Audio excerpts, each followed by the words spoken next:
चंद्रमा की धरती से आई आवाज, प्रज्ञान रोवर रुककर सुनने लगा।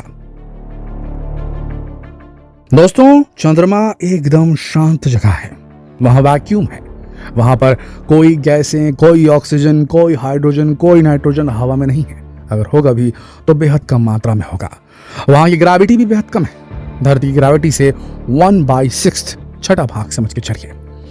ऐसी अवस्था में चंद्रमा में हर समय सन्नाटा छाया होता है, क्योंकि वहां कोई आवाज भी करेगा तो वहां पर हवा का मीडियम ही मौजूद नहीं जिसमें कंपन क्रिएट हो और आवाज एक जगह से दूसरी जगह जा सके। लेकिन एक ऐसी आवाज है जिसे स्टडी करने के लिए इसरो बेचैन है। इसरो के 200 वैज्ञानिकों की टीम वेट कर रही है उस सिग्नल को प्राप्त करने के लिए जो प्रज्ञान रोवर बहुत ही खामोशी के साथ 1 सेंटीमीटर 1 सेकंड में चलते हुए सुन रहा है। उन आवाजों की ध्वनि सुनने के लिए उसने चंद्रमा की सतह पे अपने कान चिपकाए हुए हैं। ये कान कोई ऐसे वैसी चीज नहीं है दोस्तों, दुनिया का सबसे सेंसिटिव साइस्मोग्राफिक मीटर है जो भूकंपीय धड़कनों को सुनता है जमीन के ऊपर से ही। जी हाँ दोस्तों, जिस प्रकार से धरती के अंदर अलग अलग प्लेट्स हैं हमारी पृथ्वी में और वो अंदर ही अंदर घूमती रहती है, क्योंकि हमारा जो कोर है, धरती का जो सेंटर पॉइंट है अंदर जमीन की गहराई में, वो मॉल्टन मेटल्स और मॉल्टन लावा से बना हुआ है। बताया जाता है कि जो कोर है वो अपने आप में एक लिक्विड फॉर्म में है और उसके ऊपर आते आते सेमी लिक्विड से होते हुए फिर हार्ड स्टोन्स, फिर उसके बाद अलग अलग परतें बनी रहती है। बाहर से बात करें तो धरती की संरचना कुछ इस प्रकार है। पहला क्रस्ट, फिर मेंटल और उसके बाद में आता है कोर।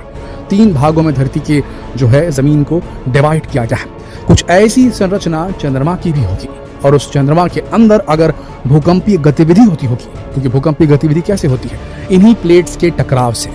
तो देखा यह जा रहा है कि चंद्रमा की सरफेस पर भी अगर भूकंपीय एक्टिविटी होती है, जो मशीनी कान दिए गए हैं प्रज्ञान रोवर को, उससे वो लगा करके धीरे धीरे उस आवाज को सुनने की कोशिश कर रहा है, उन वाइब्रेशंस को फील करने की कोशिश कर रहा है जो चंद्रमा की नीचे कई किलोमीटर की गहराई से आ रहे होंगे। और अगर वो उसे पकड़ लेता है तो साइस्मोग्राफ में जो मीटर रीडिंग आएगी वो पहली रीडिंग होगी दुनिया में कभी किसी स्पेस एजेंसी द्वारा ली गई चंद्रमा की। और चंद्रमा में अगर भूकंप आ रहे हैं, हल्के हल्के झटके महसूस हो रहे हैं और वहां एक्टिविटी हो रही है, तो ये देखना होगा कि बेस बनाना कहाँ सही होगा, कहाँ नहीं होगा। इंसान कहाँ रुक सकता है, कहाँ बच सकता है चंद्रमा पर, यह जानना बेहद जरूरी है आने वाले भविष्य के मिशन के लिए।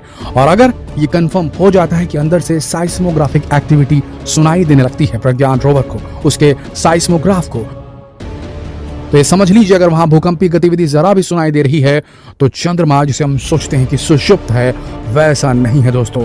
चंद्रमा का कोर अगर जाग रहा है, उसके अंदर भी वही धधकता हुआ एक कोर जल रहा है, अंदर लिक्विड कोर, तो हम कह सकते हैं कि उसके अंदर से भी एनर्जी प्रोड्यूस की जा सकती है। जिस तरीके से धरती पर जियोथर्मल एनर्जी के सोर्सेस की बात होती है, जिस तरीके से कहा जाता है कि धरती के अंदर जो टेक्टोनिक प्लेट्स की मूवमेंट हो रही है उसमें काफी ज्यादा एनर्जी है और उस एनर्जी को कन्वर्ट किया जा सकता है इलेक्ट्रिसिटी में और उसका इस्तेमाल सरफेस में रह रहे हमारे रिहायशी इलाकों के लिए किया जा सकता है। ठीक उसी तरीके से जियोथर्मल एनर्जी जिस तरीके से धरती पर इस्तेमाल की जा सकती है, ठीक उसी तरीके से एनर्जी प्रोडक्शन का एक बेहतरीन टेक्नोलॉजी या तरीका हो सकता है ये लूनर सरफेस पर, जिसे लूनर थर्मल एनर्जी कहा जाएगा। अगर वहां भी टेक्टोनिक प्लेट्स मौजूद हैं जो मूव कर रही हैं एक दूसरे के ऊपर, तो वहां पर भी वो एनर्जी प्रोड्यूस की जा सकती है, उसे कन्वर्ट किया जा सकता है इलेक्ट्रिकल एनर्जी में और वहां पर बेस बनाने के लिए उसी एनर्जी का इस्तेमाल किया जा सकता है। तो 2 चीजें हैं, पहला सेफ्टी की जगह सेफ है कि नहीं, वहां भूकंपीय झटके तो नहीं आएंगे।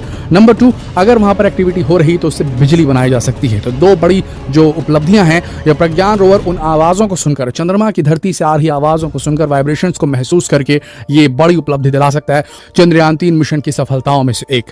तो जैसी नई अपडेट आती है हम तुरंत आप तक लेकर आते हैं दोस्तों। बने रहिए हमारे चैनल के साथ, जितना हो सके इस वीडियो को शेयर कीजिए, फेसबुक पर, व्हाट्सएप पर, यूट्यूब पर। चल मिलते हैं आपसे अगले वीडियो में, तब तक के लिए आप सबका इस वीडियो के अंत तक बने रहने के लिए दिल से धन्यवाद।